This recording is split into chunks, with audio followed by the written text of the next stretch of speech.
Hey guys, it's Clay here. Just wanted to shoot a quick video with my red-tailed hawk buddy. He's been hanging out. He was here all last week, and he's here again on Monday. Everyone in the office said they had never seen this guy until I started working here, so we're buddies. We're pals. He's watching over me. And what's funny is I don't know if you can tell, but he's facing the window. He's not facing the city, and so he's looking at me. It's weird.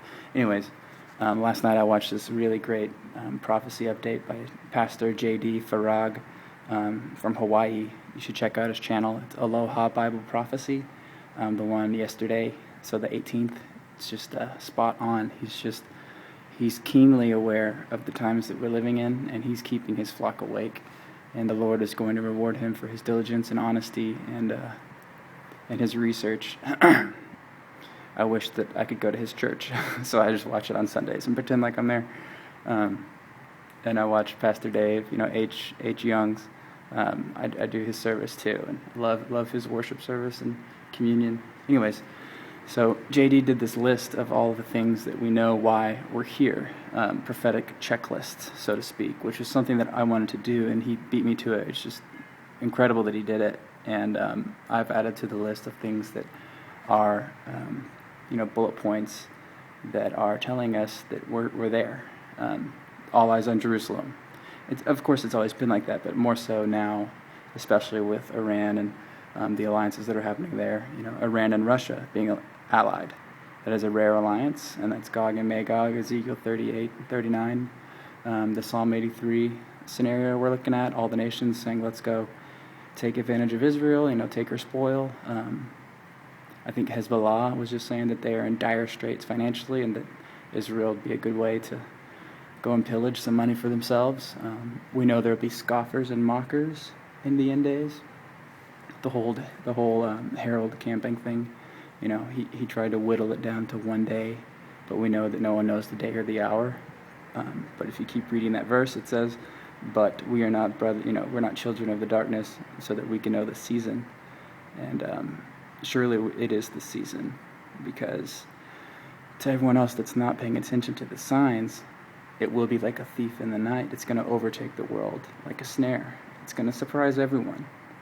And it's unfortunate, but it's absolutely true. I mean, look at all these cars driving around. Everyone's just bustling around, and it's going to sneak up real quick here. In Daniel, he said that knowledge will increase and people will go to and fro. I think that he saw, cars moving really quickly, and he saw airplanes, and the fact that knowledge just spreads across the news wire in a matter of seconds. We can know what's happening on the other side of the world, and that would have blown their minds back then. But this is what Daniel's talking about, so we've got that check mark.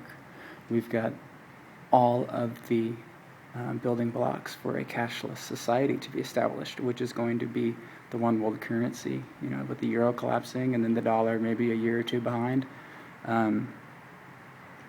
It's all there. I mean, all these chips that are on our credit cards and the RFID chips that we're putting in our animals, the pieces are there. So that's definitely ready to go. And it wasn't in the 80s and the 90s as people thought the rapture was going to happen then. These things weren't set up yet. The beast system was not ready.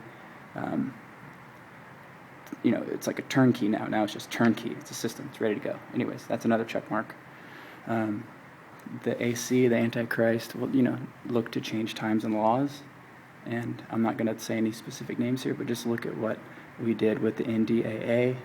Look what we did with the military. This whole change thing. You can put the pieces together on that one. Israel now has a straight shot to Iran. It's not necessarily a prophetic check mark, but I just think it's interesting that we exit Iraq at this stage, at this point in time, where Israel's jets could be flying as I'm making this video, hitting Iran's nuke facilities. I find that interesting. Natural disasters, earthquakes in diverse places. All three corners of the earth have been hit. From Israel's perspective, where Jesus gave that prophecy, earthquake in diverse places. All the way top right corner of the earth, all the way bottom right corner of the earth, all the way bottom left corner of the earth, all the way top left corner of the earth is going to be California.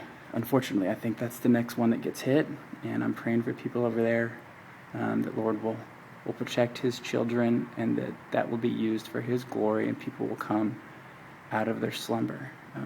We don't know if it's going to happen there, but logic would tell you that it's near and it's possible. Famines and pestilence. Somalia, worst famine in the history of ever. Pestilence. We've got more diseases now than we did 100 years ago. I wonder why that is. The yellow flu, and it killed more people in World War I. I'm gonna have to double check that, but for some reason I think that the numbers there, the death tolls, is accurate. That there were more deaths according to the flu itself than bullets and cannonballs. Itchy ear doctrine. People will be paying attention to itchy ears. Well, there he goes. I don't know if you can see him, but he's flying over the highway. Anyways, just look at, certain pastors of mega churches. Itchy ears doctrine, prosperity, oh, if you serve the Lord, if you tithe so much, you will get the Hummer, and blah, blah, blah. It's crap. People don't want to hear, repent, you're a sinner, you suck, Jesus rocks. They want to hear pretty much Oprah just saying you're awesome and do your thing. Everyone's awesome. All religions are good. I dropped my checklist. What's the other one I wrote? People will be lovers of evil and haters of what's good. Just look at what Farag posted on the Rick Perry thing, where he was, taking his stance as a Christian and how many dislikes he has and how many likes he has. It's depressing where we're at. And the whole Dexter thing with the psycho Bible killers, they're just trying to paint a picture that all religions can be taken to the extreme and blah, blah, blah. Look at what people that really believe in Revelation do. They go and murder people, and they think they're the two witnesses, and blah, blah, blah, blah, blah, blah, blah. That season was disgusting. I don't even care what happens. It was so poorly written. Anyways, another story. So, quick video. Red tail hawk, he left, and the check marks are ready to go. Blood moons, dark and gloomy day, clouds. Jesus comes back soon. Love you guys. I'm looking up. God bless.